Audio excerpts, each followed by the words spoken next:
Now that we've talked a little bit about the effects of edge on our designs, we want to look at how to work with these kind of pattern design effects and really use them to our advantage. So an example of this edge effect can be seen if we take two identical fields side by side that are both exactly the same size as one another. And let's say that a client comes to you and says that they have 42 trees in their orchard and they have to be spaced the same distance apart from each other in each row, and each row has to be spaced the same distance apart in this area, but they want more trees in this area. And they're wondering if this is even possible. So if we had just a regular square with regular rows, the way that most people plant, 1, 2, 3, 4, 5, 6 rows, and they put 3, 4, 5, 6, and they put 7 trees in each row, so they're all spaced the right distance apart from each other on each row, and each row is spaced the same distance apart, you would get 42 fruit trees in this orchard. But if we extend the edge of each row,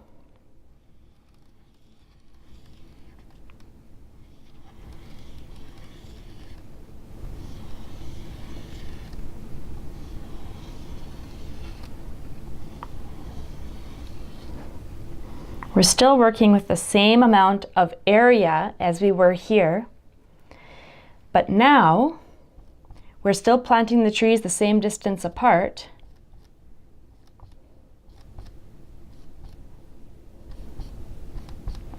And the rows are still the same distance apart, but now we have 8 trees on each row instead of 7.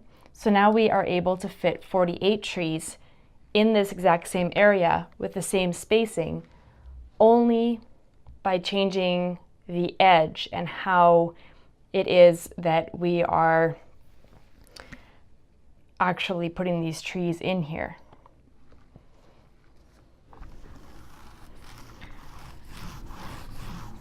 So another example of how increasing the edge can benefit us is choose another client. So a client comes to us, and very often this will happen is you'll end up getting somebody coming to you with an already established idea and asking you if you think it's a good idea. And using our techniques and a lot of the principles in permaculture design, very often we're going to be tweaking somebody's ideas as opposed to coming up with solutions from scratch. Or else we're going to see something that's already in place and we're going to be trying to improve upon it. And so in this situation, perhaps somebody comes to you and they have a 5-acre property. I should make room for the other scenario. So let's say they come to you with a 5-acre property.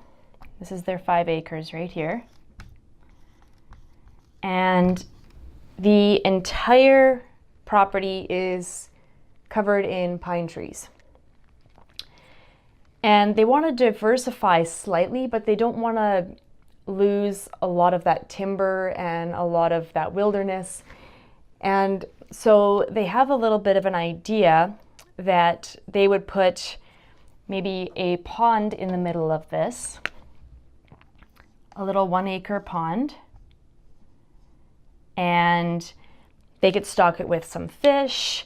And then because they have heard that blueberries really like acidic soil, that maybe they would plant some blueberries around the edges of this pond. Then they could produce some blueberries, some fish, and still have all of this area here as pine forest.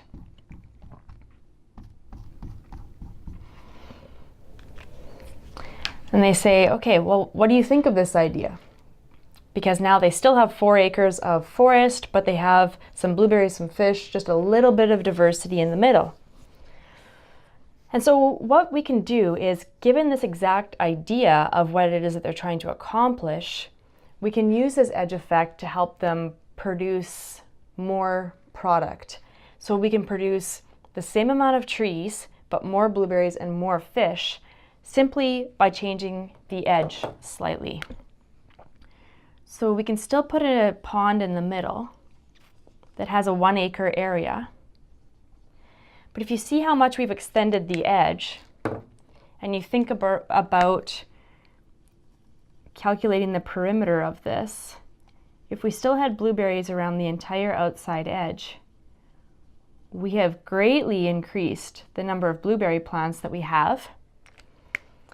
We've increased the number of fish that we can stock in this pond, because fish feed on the edges of ponds. So the more edges you have, the more fish you can support. So you can almost double the productivity of some of these elements without losing any of the productivity from the pine trees in this situation, simply by changing the edge of a pond. And it's actually easier to build a pond with undulations and things like that as edges than it is to build a perfectly square pond as well. So if we're looking at this same idea within a food forest, and we're looking at the edges of a food forest, it's a really good example of what we can get for free just by making use of the edge. So in tropical climates, we can grow coffee trees, and they would love the edges of our food forest because they like a little bit of shade, but they're getting a lot of the nutrient from being on the edge. Or in cold climates, you'll very often see berry bushes on the edges of food forests as well, because they're generally shorter than the canopy trees, and they like to accumulate a lot of those nutrients. And when they're on the edge of the food forest too, it makes it much easier for us to pick them. And they're just pretty much a byproduct of that food forest itself. So we don't have to do any other work with those types of plants other than picking them. We don't need to fertilize them. We don't really need to weed them a lot if there's lots of mulch. They pretty much just kind of grow themselves. And that opportunity is created by us because we've created that edge in our food forest. So not only are we creating more diversity and fertility when we create more edges, but we're also creating more niches when we create these edges as well. So within our system, wherever an edge already exists, we also want to extend those edges when possible. We want to look at our system and think, what is the advantage here? So if we look at something like a gentle slope, like we were looking at in the previous units, that has some swales,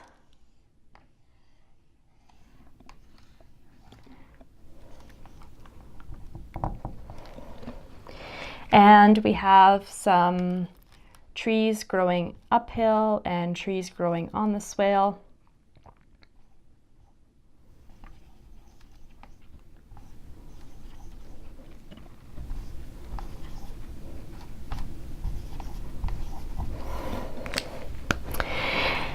And we know that when the water's coming down and it's filling up these swales, that water is also soaking into the landscape downhill.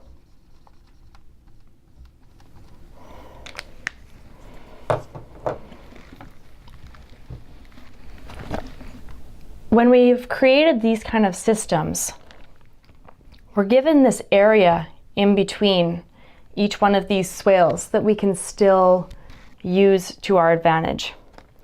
So if we put trees uphill of each swale that's really good forage material for animals, for example. Then what we can do is we can simply put in a fence just so that the animals don't trample our swales at all, but they can still access this forage material.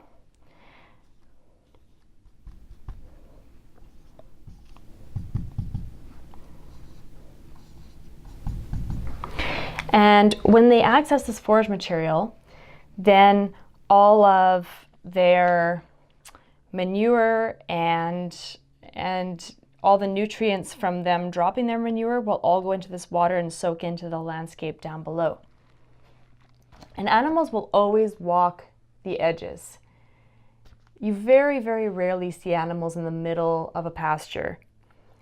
They'll find, in the cold months, they're going to find the spots that are really nice and warm. And in the cooler, they're going to find cooler areas in the hot months as well.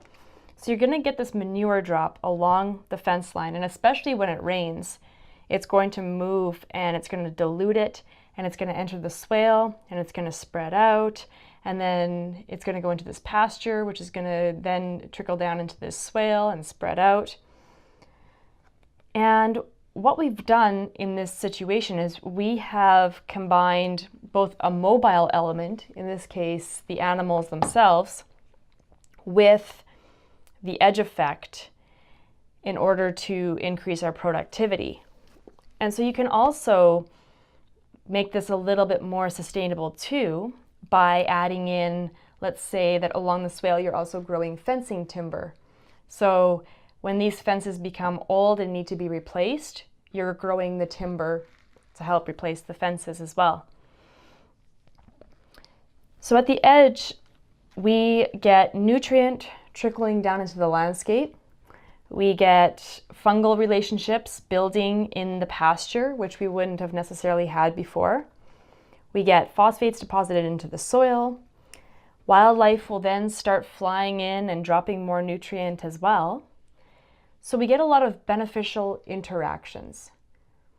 And this is the key here, because without us putting in these edges and these divisions into the landscape, this just would have been one hill used for grazing. And the animals would have just walked wherever they wanted and grazed the hillside, and that's all that there would have been there. We wouldn't have had a lot of those interactions and a lot of that beneficial soil building and fertility building and product and yield coming out of our landscape. If we want to go a step further too, we can also section off this landscape. So if these fence lines are coming around the hillside like this, then the animals can graze in this section for a while and then take a break. And then we can fence them into this section for a while and take a break. So we can do rotational grazing even within each one of these kind of systems as well. When we're looking at our zones, when we're looking at our zone map, our zones 1 through 5, there are many, many, many more edges in zone 1 than there are anywhere else. But they are micro edges. They are tiny little edges everywhere. And the other zones, they have larger edges, but just not as many of them. So the most fertile systems in human history have always been the ones with the most edges. So the Polynesians, for example, had built civilizations on the very, very steep slopes of volcanoes. And their systems were very similar to something like this in the sense that they had many, many, many different components all down the slope of the volcano, where they would have a trickle-down effect to produce the most fertility possible right down at their settlements. If you look at the ratio of water to land edges in Chinampa systems, so the canal growing systems that were discussed before, they're the most productive systems because they have the most edge interactions out of any other system. Even in modern cities, if you look at the effect of edge in cities, you'll tend to see garbage collecting along fence lines. You'll see all of the edges picking up these surplus elements. So you'll also see weeds growing along the edges of back alleys because that's where all the seeds collect. And if you just start walking around and noticing at the edges of all of these different, whether they're man-made edges or natural edges, you can see a lot of this accumulation happening. And whenever you see an accumulation, it's probably an edge as well. So when there's pressure between two media at an edge, it slows down the flow of air or water and drops materials to the ground. So aquadynamics and aerodynamics both work in a similar way. And for this reason too, like there's a reason why there's very smooth edges on our modern cars too, to make them more aerodynamic so that we're not catching the wind in the same way that we would if our car was completely square. So in a pond, for example, or let's say a river. So we've got moving water and we decide that we want a deep area for some fish to swim in our river. So we decide we are going to dig a hole. What is going to happen is this water is moving really quite quickly. And then when it gets to this point here, it's going to start moving very, very, very slowly. And then it's going to pick up speed again. And when it moves slowly, every little particle that was in this water is going to drop out once that water starts moving more slowly. So we're going to start getting a buildup in the bottom of this hole, and over time, this hole will fill itself. So if you want this hole to stay open, then what we want to do is we want to create some turbulence in this area to prevent the settling effect that was occurring. So one way of doing this is just to place a big rock in the hole. And then when the water comes, it's going to be more turbulent. And so it's going to be swirling and moving to the point where it's not going to be dropping those elements anymore. And so this hole is more likely to stay open and not settle the same way. So as you moderate the flow of water, we can make it drop what it's carrying on purpose if we want to, or we can prevent that from happening. And the same goes for wind. The wind is constantly carrying dust and nutrients and particles and seeds and all sorts of different things. And that's why trees on a very windy plain are going to be shaped like an airplane's wing. So if you just have a wide open field,